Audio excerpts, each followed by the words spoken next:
you know? Yeah, so when you see what happened with Jdog, immediately after he goes on this rant talking about G Herbo and he gets shot and loses his life, what did you think? He probably got backdoored by one of them. You feel me? But I'ma just put it out there. It probably ain't even had nothing to do with no ops. No Limit probably backdoored his ass for saying some. It's one thing to get shot by your ops, but it hits way different when your own people backdoor you. That's exactly what people are saying about the shocking rumors claiming that G Herbo put money on Jdog to get him gunned down. Rumors are flying that G Herbo might be connected to the situation since reports claim the alleged shooter was tied to NLMB. And from what people are saying, it looks like Jdog might have been backdoored by someone close to him. Whatever the truth is, the situation has everyone wondering what really happened that day and why people believe G Herbo might have paid someone to get Jdog. Leaked footage of G Herbo paying to get Jdog killed. G Herbo might be in serious trouble if the rumors surrounding Jdog's murder turn out to be true. Word on the streets is that G Herbo allegedly put money on Jdog's head after Jdog went online, threatening him and warning him not to come back to his hood again. People are saying that since G Herbo has been trying to stay away from the streets, Jdog's public threats might have been the last straw. If these rumors are real, it means this wasn't just a random hit. It could have been a calculated attack just to silence him. None of this has been confirmed, but the streets and the internet are already connecting the dots, pointing fingers and saying G Herbo might have played a role in what happened to Jdog. However, what we do know and what is in the media is that the alleged shooter has been arrested. According to reports, surveillance footage captured a man named Fabius L. Shipman, aka G Fabe, from NLMB. The video showed him arriving in a black Cadillac Escalade around 3:36 p.m. He walked into an alley with a noticeable limp and appeared to get into an argument with at least one of them. Moments later, he pulled out 2 guns and opened fire, killing Jalen Hibbler, also known as Jdog, and injuring a 17-year-old boy. After the shooting, he quickly ran back to his Escalade and drove off. It's crazy to think someone would go after their own homie, but shit happens in the street. G Fabe, the alleged shooter, is actually the brother of the late G Fazo, who was killed back in 2010 during an argument over a dice game. And the shocking part is, it was his own uncle who pulled the trigger. According to reports, G Fazo was with his friends playing a dice game on the 2900 block of East 79th Street when things suddenly went left.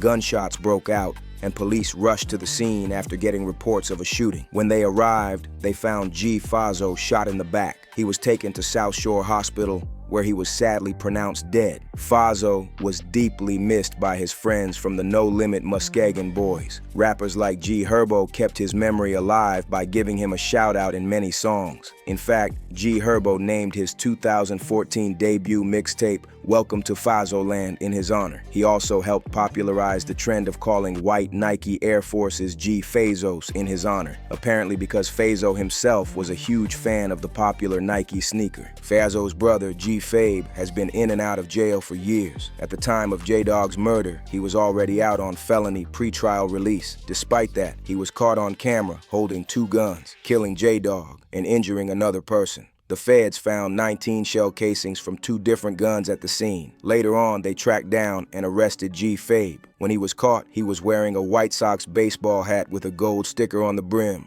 The exact same kind of hat the shooter was seen wearing in the surveillance footage. G Fabe had a criminal record. Back in 2019, he was convicted of federal cocaine trafficking charges and sentenced to 5 years in prison. Because of that, it was illegal for him to own or carry any guns or ammunition. By 2025, he became the 15th person in Chicago accused of killing or trying to kill someone while out on pretrial release. Investigators were able to identify him easily because he walks with a limp, a result of a car crash in 2013 while he was running from the police. The murder was caught on surveillance video, which became the key evidence linking him to the shooting, even though the person who survived didn't identify him. Now, the reason this story seems so sketchy is because there's still no solid proof linking G Herbo directly to Jdog's murder. Everything right now is mostly based on rumors and what people think they see online. The streets and social media are buzzing with claims, but nothing has been confirmed by the police. Still, the situation looks suspicious to many because the alleged shooter, G Fabe,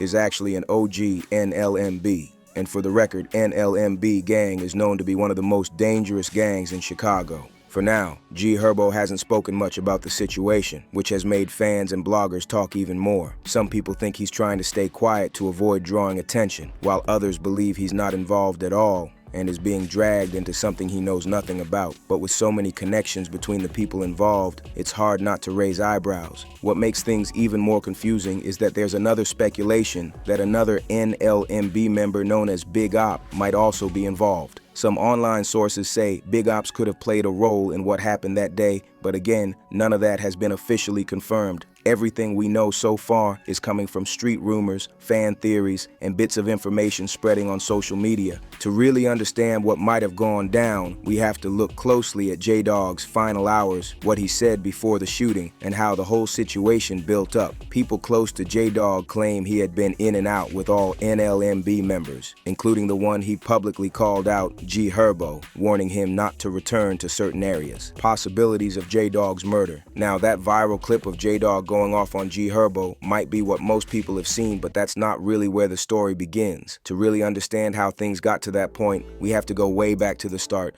From what's being said online, Jdog had been holding on to tension with G Herbo and his circle for a while. The problems didn't just come out of nowhere. There could be small signs slowly building up into something much bigger. By the time that viral clip came out, Jdog had already been calling G Herbo out, accusing him of switching up and not showing love to the people he came up with. This shit go, man, I don't want to get into it with the guy. This is not about getting into it with the guy. This is about me understanding where I'm from. Like right now, I'm on Escanaba. Like this is Faisal land. Because ran this shit. You know the memories. Like these niggas got all this money.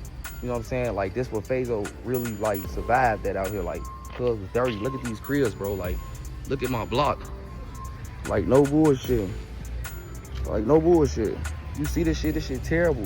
Look at all these abandoned cribs. Like, G Herbo, come take care of this shit, fo. Like, you get too much money, fo. Like, because, like, motherfuckers, they got tombstones, walls knocked down, no more stoves on certain blocks on Escanaba. Like, all we asking for is, we ain't want your money, bro.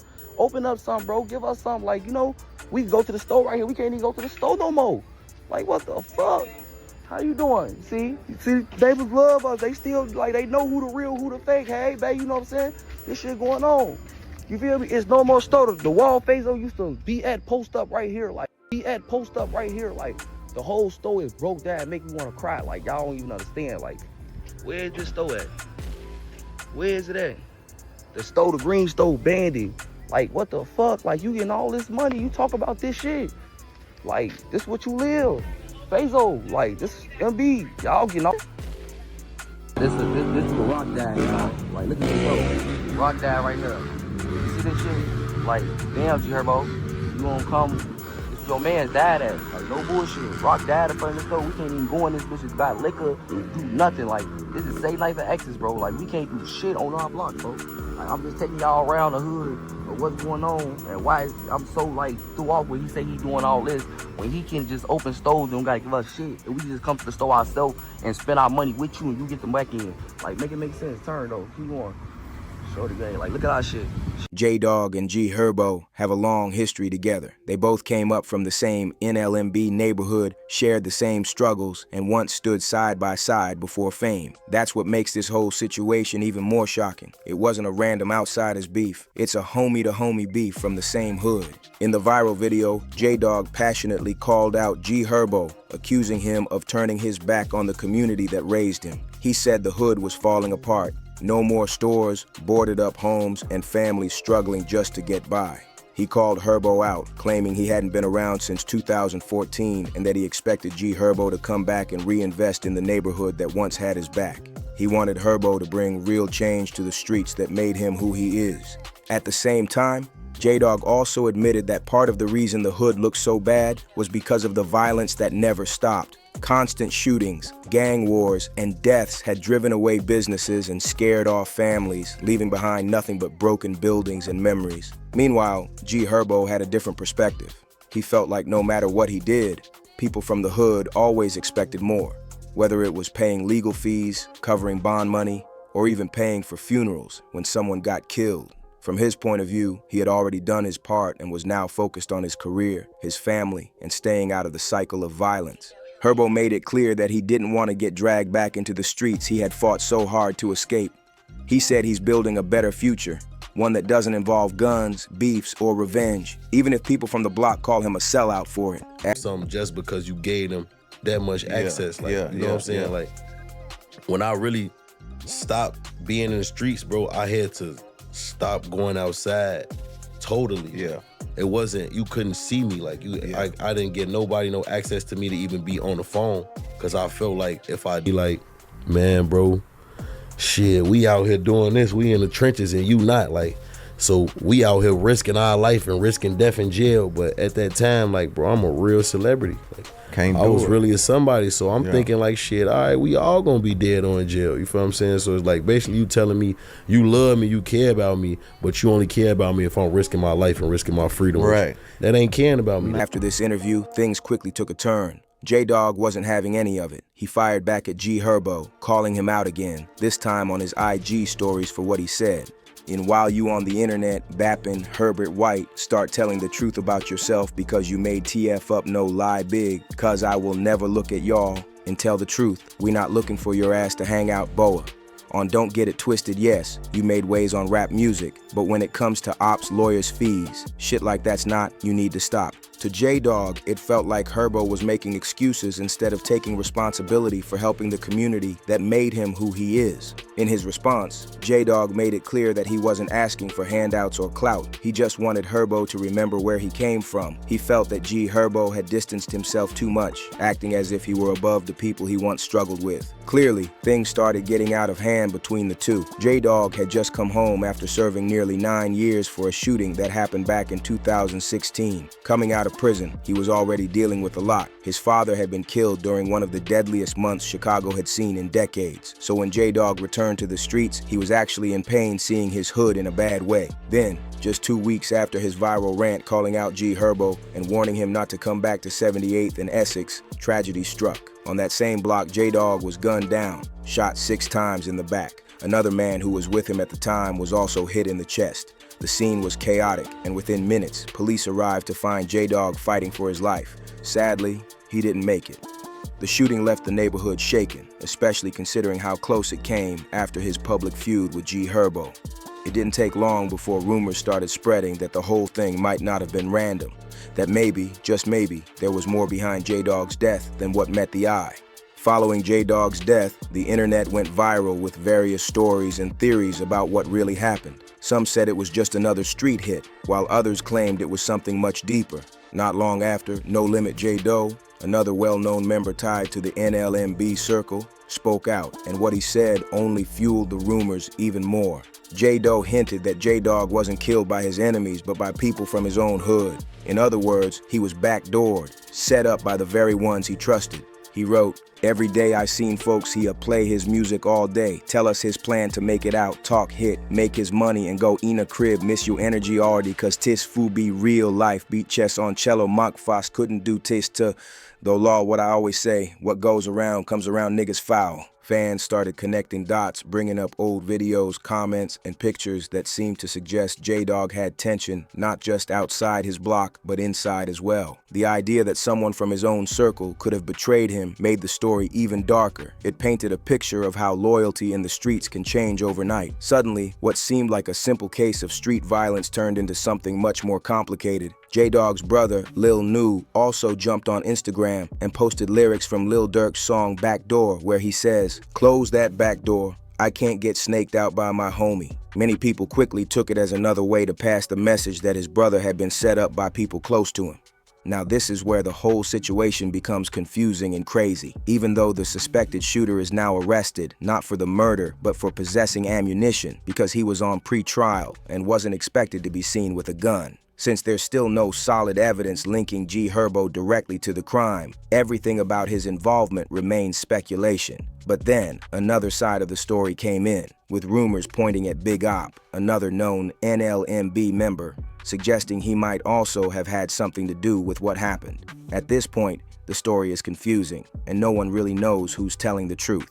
The reason he's called Big Op is because of his reputation in the streets. He's allegedly known for hunting down top members of rival gangs. According to speculation, he was even involved in the shooting of KTS Dre, one of the most feared members of the KTS gang. KTS Dre and his brother, KTS Vaughn, were well known for terrorizing NLMB territory, making them among NLMB's biggest enemies. The KTS set Lakeside gang became infamous for the target tattoos they wore on their necks. It all went down in 2021, the day KTS Dre was finally released from jail for a crime he had committed. He walked out of Cook County Jail wearing an ankle monitor. This was actually the last picture he took before the incident. What seemed to be the happiest moment of his life turned out to be the worst day. After coming out of the jail, a white BMW pulled up and two fully masked dudes hopped out of each vehicle and opened fire. Reports confirmed that a total of 64 shots were fired in less than a minute. One witness recalled hearing one of the shooters yell, "Let's go," while the other kept shooting, making sure KTS Dre wouldn't survive. Two women who were with him were also struck by bullets but later survived their injuries. Unfortunately, KTS Dre didn't make it.